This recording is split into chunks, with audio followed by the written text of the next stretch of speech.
Hello प्यारे दोस्तों, आप सभी कैसे हैं? आशा करता हूँ कि आप सभी लोग बिल्कुल अच्छे होंगे।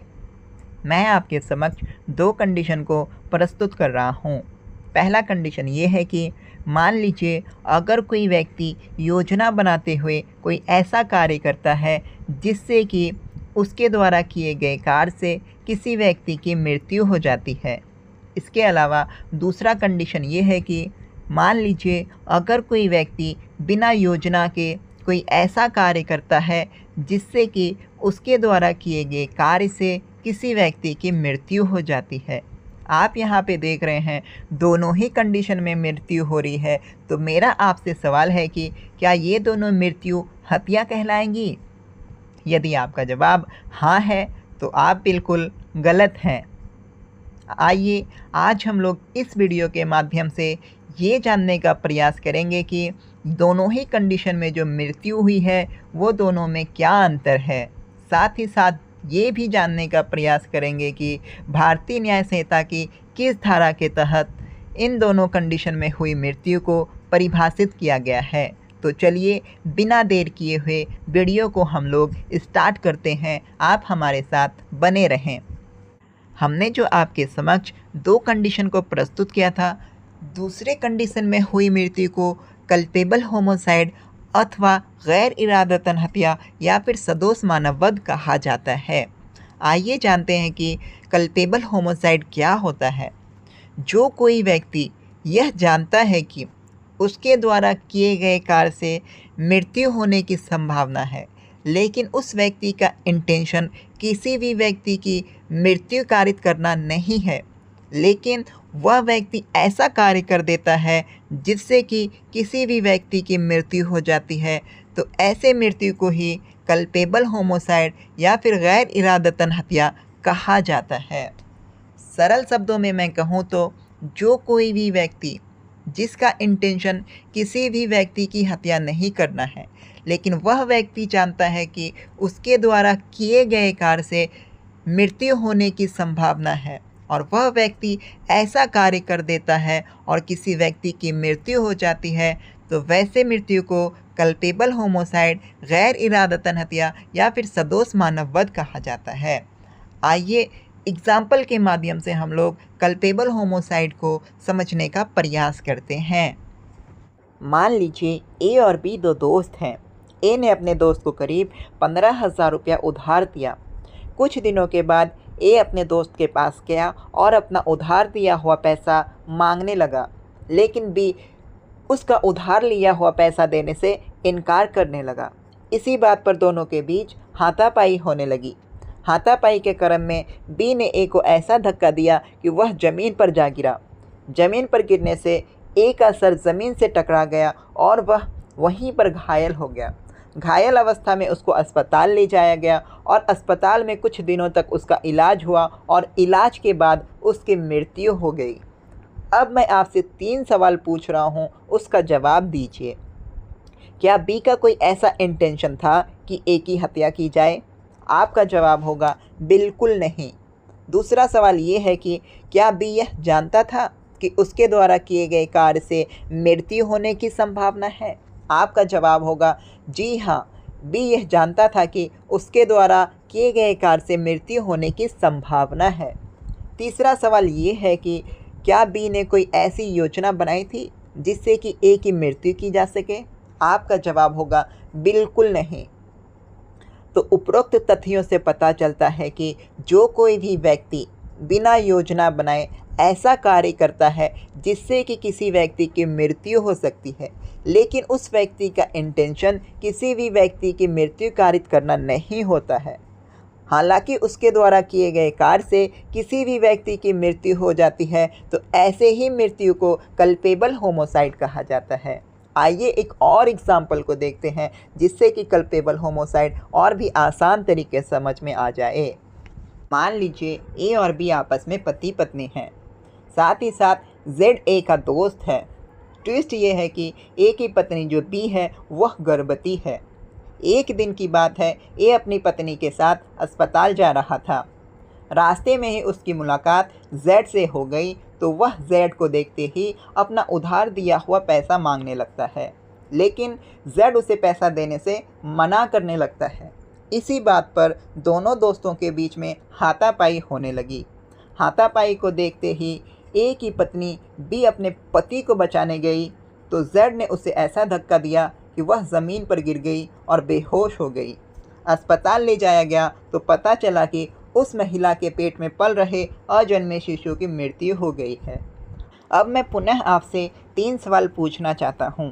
पहला सवाल ये है कि क्या ए के दोस्त जेड का कोई ऐसा इंटेंशन था कि उसके दोस्त के पत्नी के पेट में पल रहे अजन्मे शिशु की हत्या की जाए? आपका जवाब होगा बिल्कुल नहीं। दूसरा मेरा सवाल ये है कि क्या जेड ये जानता था कि उसके द्वारा किए गए कार्य से मृत्यु होने की संभावना है? आपका जवाब होगा बिल्कुल हाँ। जेड यह जानता था कि उसके द्वारा किए गए कार्य से मृत्यु होने की संभावना है, या तो महिला की या उस महिला के पेट में पल रहे अजन्मे शिशु की। मेरा तीसरा सवाल ये है कि क्या जेड ने मृत्यु कारित करने के लिए कोई योजना बनाई थी? आपका जवाब होगा बिल्कुल नहीं। तो उपरोक्त तथ्यों से पता चलता है कि जो कोई भी व्यक्ति जिसने कोई योजना नहीं बनाई है और ना ही उसका इंटेंशन है कि किसी व्यक्ति की हत्या की जाए, लेकिन उस व्यक्ति को पता है कि उसके द्वारा किए गए कार्य से मृत्यु होने की संभावना है और वह व्यक्ति वैसा कार्य कर देता है और किसी व्यक्ति की मृत्यु हो जाती है, तो ऐसे मृत्यु को हम लोग कल्पेबल होमोसाइड कहते हैं। अब मेरी बात को ध्यान से सुनिए। आपने दोनों एग्जाम्पल में देखा कि मृत्यु कारित करने वाले व्यक्तियों के द्वारा ना तो मृत्यु कारित करने की योजना बनाई गई है और ना ही उसका कोई ऐसा इरादा था, लेकिन आपने देखा कि वह व्यक्ति जानता था कि उसके द्वारा किए गए कार्य से मृत्यु होने की संभावना है। साथ ही साथ मृत्यु कारित करने वाले व्यक्ति ने उकसावे में या आवेश में आकर मृत्यु कारित किया है। उम्मीद करता हूँ कि आपको कल्पेबल होमोसाइड समझ में आ गया होगा। अब मैंने जो पहला कंडीशन आपको बताया था कि अगर कोई व्यक्ति योजना बनाता है, उसका इंटेंशन भी होता है और वह व्यक्ति ऐसा कार्य कर देता है जिससे कि किसी व्यक्ति की मृत्यु हो जाती है, तो उसे क्या कहते हैं? आइए हम लोग जानते हैं। जैसा कि हमने आपको पहले ही बताया है, अगर कोई व्यक्ति यह जानते हुए कि उसके द्वारा किए गए कार्य से मृत्यु निश्चित है और वह व्यक्ति का इंटेंशन भी है कि किसी व्यक्ति की मृत्यु कारित की जाए और वह व्यक्ति ऐसा कार्य कर देता है जिससे कि किसी व्यक्ति की मृत्यु हो जाती है, तो ऐसी घटना को ही हम लोग हत्या कहते हैं। अगर मैं सरल शब्दों में कहूँ तो जो कोई भी व्यक्ति इरादे के साथ योजना बनाते हुए कोई ऐसा कार्य करता है जिससे कि उसे मालूम है कि उसके द्वारा किए गए कार्य से मृत्यु निश्चित है और वह व्यक्ति ऐसा कार्य करके किसी भी व्यक्ति की मृत्यु कारित करता है, तो ऐसी घटना को ही हम लोग हत्या कहते हैं। आइए एग्जाम्पल के माध्यम से हम लोग हत्या को समझने का प्रयास करते हैं। मान लीजिए ए और बी आपस में दोस्त हैं। ए ने अपने दोस्त को करीब 15,000 रुपया उधार दिया था। ए जब भी अपना उधार दिया हुआ पैसा मांगने के लिए बी के पास जाता था तो बी टाल मटाल करके कहता था कि आज दे देंगे, कल दे देंगे। इसी तरह करते करते करीब 3 साल बीत गया। एक दिन ए ने सोचा कि अगर आज बी ने पैसा नहीं दिया तो मैं उसकी हत्या कर दूंगा, और वह जाते जाते अपने पास एक बंदूक रख गया। जब वह बी के पास पहुंचा और उससे पैसा मांगा तो बी ने फिर कहा कि मैं आपको 1 महीने के बाद दे दूंगा, तो उसने बंदूक निकालकर उसे गोली मार दी। अब मैं आपसे फिर से 3 सवाल पूछ रहा हूं, उसका जवाब दीजिए। क्या ए का इरादा बी की हत्या करना था? आपका जवाब होगा जी हाँ, बिल्कुल। ए ने इंटेंशन बना लिया था कि अब उसकी वह हत्या करेगा। दूसरा सवाल यह है कि क्या ए नहीं जानता था कि उसके द्वारा किए गए कार्य से मृत्यु होगी? इसका जवाब होगा ए बिल्कुल जानता था कि उसके द्वारा किए गए कार्य से मृत्यु निश्चित है। तीसरा सवाल यह है कि ए ने क्या पहले ही योजना नहीं बना ली थी कि बी की हत्या करनी है? जी हाँ, इसका जवाब होगा बिल्कुल हाँ। उसने पहले ही योजना बना ली थी कि अगर बी ने आज पैसा नहीं दिया तो मैं उसकी हत्या कर दूंगा। तो उपरोक्त तथ्यों से पता चलता है कि जो कोई भी व्यक्ति इरादे के साथ योजना बनाते हुए यह जानता है कि उसके द्वारा किए गए कार्य से मृत्यु निश्चित है और वह व्यक्ति ऐसा कार्य करता है जिससे कि किसी व्यक्ति की मृत्यु हो जाती है, तो ऐसी मृत्यु को हम लोग हत्या कहते हैं। आइए अब हम लोग कुछ पॉइंट को देख लेते हैं जिससे कि कल्पेबल होमोसाइड और मर्डर को एक दूसरे से अलग करते हैं। हत्या के अंतर्गत अगर मैं आवश्यक तत्व की बात करूं, तो जो कोई भी व्यक्ति किसी भी व्यक्ति की हत्या करेगा वह यह जानता है कि हत्या कब करनी है, कैसे करनी है, कहाँ करनी है। साथ ही साथ वह व्यक्ति यह भी जानता है कि उसके द्वारा किए गए कार्य से मृत्यु निश्चित है।